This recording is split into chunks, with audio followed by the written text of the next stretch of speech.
Punjabi union ਦੇ ਪ੍ਰਬੰਧ ਹੇਠ ਪੰਜਾਬ ਹਾਊਸ ਵਿੱਚ ਨੌਜਵਾਨ ਲੇਖਕ, ਸ਼ਾਇਰ ਤੇ ਸੂਝਵਾਨ ਏਜਾਜ਼ ਤੇ ਖੋਜਕਾਰ ਰਿਸ਼ਮ ਜਮੀਲ ਪਾਲ ਦੀ ਅਦਾਰਤ ਹੇਠ ਛਪਣ ਵਾਲੇ ਨਵੇਕਲੇ ਪੰਜਾਬੀ ਅਦਬੀ ਰਿਸਾਲੇ ਸੁਮੇਲ ਦਾ ਮੁੱਖ ਵਖਾਲੀ ਇਕੱਠ ਹੋਇਆ, ਜਿਹਦੇ ਵਿੱਚ ਪੰਜਾਬੀ ਤਹਿਰੀਕ ਨਾਲ ਜੁੜੇ ਵੱਡੇ ਨਾਵਾਂ ਰਲਤ ਕੀਤੀ ਤੇ ਇਸ ਰਿਸਾਲੇ ਨੂੰ ਪੰਜਾਬੀ ਬੋਲੀ ਤੇ ਅਦਬ ਵਿੱਚ ਇੱਕ ਸੋਹਣਾ ਵਾਧਾ ਕਰਾਰ ਦਿੱਤਾ। ਜਿਹੜਾ ਸੁਮੇਲ ਦਾ ਇੱਕ ਪਿਆਰਾ ਇਕੱਠ ਹੈ, ਉਹ ਵਾਕਈ ਸੁਮੇਲ ਵਰਗਾ ਹੀ ਹੈ। ਸੋ ਸੁਮੇਲ ਨੇ ਪੰਜਾਬੀ ਜਿਵੇਂ ਚੜ੍ਹਤ ਦੇ ਵਿੱਚ ਇੱਕ ਆਉਣ ਵਾਲੇ, ਮੈਂ ਅਰਦਾਸ ਕਰਦਾ ਹਾਂ ਕਿ ਇੱਕ ਵੱਡਾ ਨਾਂ ਹੋਵੇ।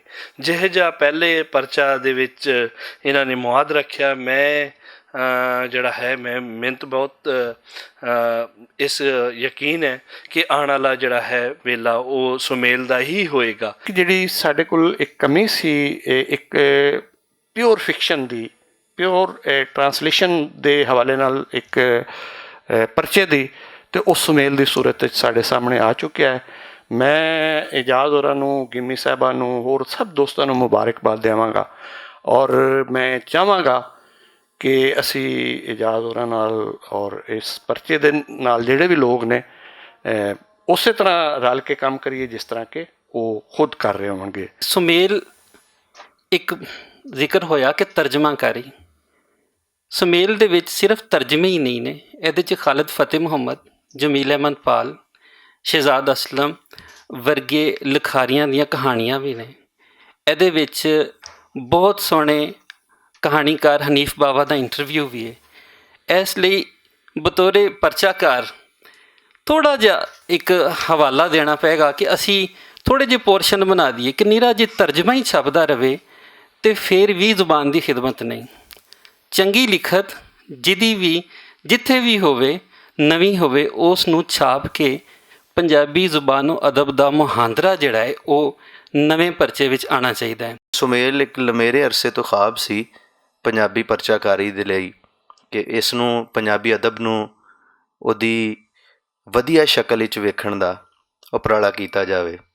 ਉਸ ਲਈ 3-4 ਚੀਜ਼ਾਂ ਜਿਹੜੀਆਂ ਸਾਡੇ ਸਾਹਮਣੇ ਸਨ ਪਹਿਲੀ ਪਰਚਾਕਾਰੀ ਵਿੱਚ ਵੀ ਔਰ ਜੋ ਅਸੀਂ ਕਰਨੀਆਂ ਸਨ, ਉਹਦੇ ਵਿੱਚ ਸਭ ਤੋਂ ਪਹਿਲੇ ਤਰਜਮਾ ਨਗਾਰੀ ਸੀ, ਜਿਸ ਨੂੰ ਅਸੀਂ ਇਸ ਪਰਚੇ ਦੇ ਵਿੱਚ ਖੁੱਲ੍ਹੀ ਥਾਂ ਦਿੱਤੀ ਹੈ। ਉਸ ਤੋਂ ਬਾਅਦ ਨਵੇਂ ਪੰਜਾਬੀ ਅਦਬ 'ਤੇ ਤਨਕੀਦ ਬਹੁਤ ਘੱਟ ਲਿਖੀ ਜਾ ਰਹੀ ਸਾਡੇ ਪਾਸੇ, ਉਸ ਨੂੰ ਵੀ ਅਸੀਂ ਇਸ ਰਸਾਲੇ ਰਾਹੀਂ ਅੱਗੇ ਟੋਰਾਂਗੇ। ਗੱਲਬਾਤ ਕਰਨ ਵਾਲਿਆਂ ਆਖਿਆ ਕਿ ਪੰਜਾਬੀ ਸਾਡੀ ਮਾਂ ਬੋਲੀ ਹੈ ਤੇ ਇਹਦਾ ਪ੍ਰਚਾਰ ਕਰਨਾ ਸਾਡੀ ਸਭ ਦੀ ਸਾਂਝੀ ਜ਼ਿੰਮੇਵਾਰੀ ਹੈ। ਸੁਮੇਲ ਜੇ ਰਿਸਾਲੇ ਆਉਣ ਵਾਲੀਆਂ ਨਸਲਾਂ ਨੂੰ ਪੰਜਾਬੀ ਅਦਬ ਤੇ ਬੋਲੀ ਨਾਲ ਗੰਢ ਕੇ ਰੱਖਣ ਦਾ ਫਰੀਜ਼ਾ ਚੰਗੀ ਤਰ੍ਹਾਂ ਨਿਭਾਉਣਗੇ। ਸੁਮੇਲ ਦੇ ਵਿੱਚ ਵੀ ਬੜਾ ਅੱਛਾ ਕੀਤਾ ਇਹਨਾਂ ਤਰਜਮੇ ਦਾ, ਇੱਕ ਮਾਕੂਲ ਹਿੱਸਾ ਰੱਖਿਆ, ਬਾਕੀ ਚੀਜ਼ਾਂ ਵੀ ਅੱਛੀਆਂ ਨੇ। ਤੋ ਇਨਸ਼ਾਅੱਲਾ ਦੁਆਵਾਂ ਦੇ ਨਾਲ, ਤਰੱਕੀ ਦੀਆਂ ਦੁਆਵਾਂ ਦੇ ਨਾਲ ਇਹ ਪਰਚਾ ਤਰੱਕੀ ਕਰੇਗਾ। ਬੰਦ ਹੋਣ ਲਈ ਨਹੀਂ ਨਿਕਲਿਆ। ਗੋ ਪਰਚੇ ਛੇਤੀ ਏਜਾਜ਼ ਸਾਹਿਬ ਨੂੰ ਮੈਂ ਇੱਕੋ ਕਿਹਾ ਸੀ ਕਿ ਮੈਂ ਕਿਹਾ ਇਹ ਪਰਚਾ ਸ਼ੌਕ ਨਾਲ ਨਹੀਂ ਨਿਕਲਦਾ, ਹੋਰ ਵੀ ਚੀਜ਼ਾਂ ਚਾਹੀਦੀਆਂ ਨੇ। ਸ਼ੌਕ ਨਾਲ ਬੰਦਾ ਇੱਕ ਪਰਚਾ ਕਰਦਾ। ਸਾਡੇ ਵੇਖਦੇ ਹਾਂ ਪੰਜਾਬੀ 'ਚ 1 ਦਰਜਨ ਪਰਚੇ ਐਸੇ ਨੇ ਜਿਹੜੇ ਇੱਕ ਨਹੀਂ ਤਾਂ 2 ਪਰਚੇ ਆਏ, ਤੀਜਾ ਪਰਚਾ ਆਉਣ ਦੀ ਨੌਬਤ ਨਹੀਂ ਆਈ। ਵਜ੍ਹਾ ਸੀ ਕਿ ਸਿਰਫ ਸ਼ੌਕ ਸੀ, ਜਿੱਦੋ-ਜਹਿਦ ਕੋਈ ਨਹੀਂ ਸੀ। ਅਤੇ ਉਹ ਸ਼ੌਕ 1-2 ਪਰਚੇ ਨਿਕਲ ਕੇ ਪੂਰਾ ਹੋ ਜਾਂਦਾ। ਪਰ ਜੇ ਪਰਚਾ ਕੱਢਣਾ ਹੋਵੇ ਤਾਂ ਅਸਾਬ ਵੀ ਮਜ਼ਬੂਤ ਹੋਣੇ ਚਾਹੀਦੇ ਨੇ, ਥੋੜ੍ਹਾ ਜਿਹਾ ਢੀਠ ਵੀ ਹੋਣਾ ਚਾਹੀਦਾ, ਪੱਕਾ ਵੀ ਹੋਣਾ ਚਾਹੀਦਾ, ਫਿਰ ਪਰਚਾ ਨਿਕਲਦਾ। ਬੜੀ ਬੜੀ ਢੇਰ ਮੁਬਾਰਕ।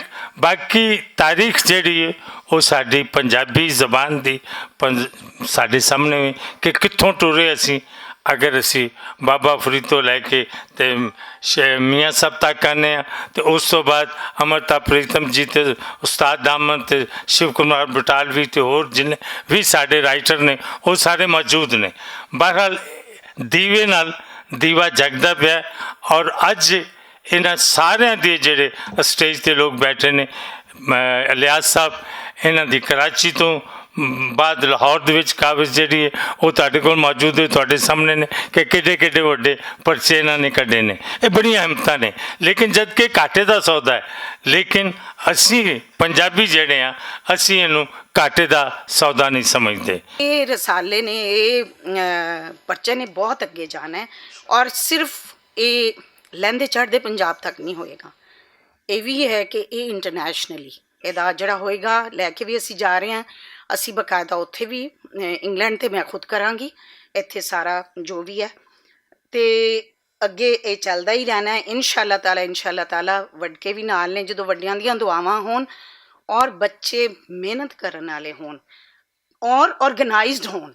ਅਤੇ ਸਾਡੇ ਆਪਣੇ ਦੋਸਤ ਪੁਰਾਣੇ ਦਾ ਜ਼ਿਕਰ ਵੀ ਇਹਨੇ ਕੀਤਾ, ਤੇ ਬਈ ਨਸੀਬਾਂ ਦੀ ਗੱਲ ਹੁੰਦੀ ਹੈ। ਜੇ ਕੰਮ ਮੇਰੇ ਕੋਲ ਤੇ ਜਨਾਬ ਮੇਰੇ ਕੋਲ ਹੈਗਾ ਇੱਕ ਖਾਸ ਤੌਰ ਦਾ ਮਕਨਾਤੀਸ, ਜਿੱਥੇ ਜਿੱਥੇ ਚੰਗਾ ਬੀਬਾ ਬੰਦਾ ਉੱਥੇ ਮੈਂ ਉਹਨਾਂ ਨੂੰ ਅਟਰੈਕਟ ਕਰ ਲੈਂਦੀ ਹਾਂ। ਜਨਾਬ ਨੇ ਇਸ ਰਸਾਲੇ ਨੂੰ ਮੁਸਤਕਿਲ ਕਰਨ ਦਾ ਸੋਚਣਾ ਹੈ। ਇਹ ਨਹੀਂ ਸੋਚਣਾ ਕਿ ਯਾਰ ਮੈਂ ਹੀ ਆ ਤਾਂ ਮੈਂ ਆਪਣੇ ਜਿਵੇਂ ਪਾਲ ਆਪਣੀਆਂ ਤਨਖਾਹਾਂ ਲਾਂਦਾ ਪਿਆ ਤੇ ਯਾਰ ਇਸ ਤਰ੍ਹਾਂ ਦਾ ਕੋਈ ਸਿਲਸਿਲਾ ਹੈ। ਤੇ ਨਹੀਂ, ਇਹਦੇ ਲਈ ਪ੍ਰੋਪਰ ਬਿਜ਼ਨਸ ਪਲਾਨ ਬਣਾ ਕੇ ਚੱਲਣਾ ਹੈ ਜਨਾਬ ਨੇ। ਸਾਡੀ ਬੱਚੀ ਹੈ, ਤੁਸੀਂ ਹੋ, ਇਹ ਪਾਲ ਦੀ ਐਕਸਟੈਂਸ਼ਨ ਨਹੀਂ ਹੈ, ਸਾਡੇ ਸਾਰਿਆਂ ਦੀ ਤੁਸੀਂ ਐਕਸਟੈਂਸ਼ਨ ਹੋ। ਔਰ ਇਹ ਇੱਕ ਇਮਲਾਦੀ ਇਕਸਾਰਤਾ, ਇੱਕ ਇੰਤਹਾਈ ਖੂਬਸੂਰਤ ਅਦਬ ਦਾ ਇੰਤਖਾਬ, ਇਹ ਬੜਾ ਜ਼ਰੂਰੀ ਹੈ। ਮੇਰਾ ਖਿਆਲ ਹੈ ਕਿ ਇਸ ਸਾਲ ਪੰਜਾਬੀ ਸਹਾਫਤ ਦਾ ਚੰਗਾ ਸਾਲ ਹੋਏਗਾ ਔਰ ਉਹਦਾ ਆਗਾਜ਼ ਸੁਮੇਲ ਦੀ ਆਮਦ ਨਾਲ ਹੋਇਆ।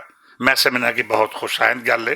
ਸੁਮੇਲ ਇੱਕ ਐਸਾ ਖੂਬਸੂਰਤ ਔਰ ਠੰਡੀ ਹਵਾ ਦਾ ਝੋਂਕਾ ਹੈ ਜਿਹੜਾ ਇਨਸ਼ਾਅੱਲਾ ਸਾਡੇ ਸੀਨੇ ਨੂੰ ਠੰਡ ਪਾਉਣ 'ਚ ਆਪਣਾ ਕਿਰਦਾਰ ਅਦਾ ਕਰੇਗਾ। ਮੈਂ ਬਹੁਤ ਮਸ਼ਕੂਰ ਹਾਂ ਆਪਣੀ ਬੇਟੀ, ਆਪਣੀ ਛੋਟੀ ਭੈਣ ਸ਼ਗੁਫਤਾ ਕੁਮੀਰਾਂ ਦਾ ਕਿ ਉਹਨਾਂ ਵੀ ਇਸ ਪੰਜਾਬੀ ਲਹਿਰ 'ਚ ਆਪਣਾ ਹਿੱਸਾ ਪਾਇਆ। ਜਿੱਥੇ ਬਹੁਤ ਸਾਰੀਆਂ ਮੇਰੀਆਂ ਭੈਣਾਂ ਅਤੇ ਸੁਆਣੀਆਂ ਪੰਜਾਬੀ ਐਸੇ ਕੰਮ ਕਰ ਰਹੀਆਂ ਨੇ, ਮੈਂ ਸਮਝਦਾ ਕਿ ਇੱਕ ਐਸੀ ਕੁੜੀ ਜਿਹੜੀ ਬਾਹਰੋਂ ਮੁਲਕੋਂ ਆਉਂਦੀ ਹੈ ਔਰ ਆਪਣੇ ਵਸਾਇਲ ਇਸ ਤਹਿਰੀਕ 'ਚ ਝੋਂਕਣ ਦੀ ਕੋਸ਼ਿਸ਼ ਕਰਦੀ ਹੈ। ਕਲਿਆਣ ਸਾਹਿਬ ਨੇ ਇਸ਼ਾਰਤਨ ਕੋਈ ਗੱਲਾਂ ਕੀਤੀਆਂ, ਮੈਂ ਕਰੋ ਗੱਲਾਂ ਨਹੀਂ ਕਰਾਂਗਾ। ਕੋਈ ਵੀ ਹੈ, ਮੇਰਾ ਤੇ ਜ਼ਾਤੀ ਤੌਰ 'ਤੇ ਖਿਆਲ ਹੈ ਕਿ ਪੰਜਾਬੀ ਵਾਸਤੇ ਕੋਈ ਵੀ ਜਿਹੜਾ ਕੰਮ ਕਰ ਰਿਹਾ, ਜਿੰਨਾ ਵੀ ਕਰ ਰਿਹਾ, ਸਾਡੇ ਵਾਸਤੇ ਬਾਇਸੇ ਇੱਜ਼ਤ ਵੀ ਹੈ, ਬਾਇਸੇ ਇਤਰਾਮ ਵੀ ਹੈ। ਸੁਮੇਲ ਰਿਸਾਲਾ ਪੰਜਾਬੀ ਪਰਚਾਕਾਰੀ ਵਿੱਚ ਇੱਕ ਨਵੇਕਲਾ ਵਾਧਾ ਹੈ ਜਿਹਨੂੰ ਪੰਜਾਬੀ ਲੁਕਾਈ ਬਹੁਤ ਪਸੰਦ ਕਰ ਰਹੀ ਹੈ। ਇੰਜ ਦੇ ਆਰ ਕਰਨ ਵਾਲੇ ਲੋਕ ਸਰਾਹਣਯੋਗ ਵੀ ਨੇ ਤੇ ਮਾਣਯੋਗ ਵੀ। ਕੈਮਰਾਮੈਨ ਮੁਹੰਮਦ ਫਾਰੂਕ ਤੇ ਹਾਰਿਸ ਮਲਿਕ ਦੇ ਨਾਲ ਰਿਜ਼ਵਾਨ ਅਸਗਰ ਬੱਟ, ਭੁਲੇਖਾ TV, ਲਾਹੌਰ।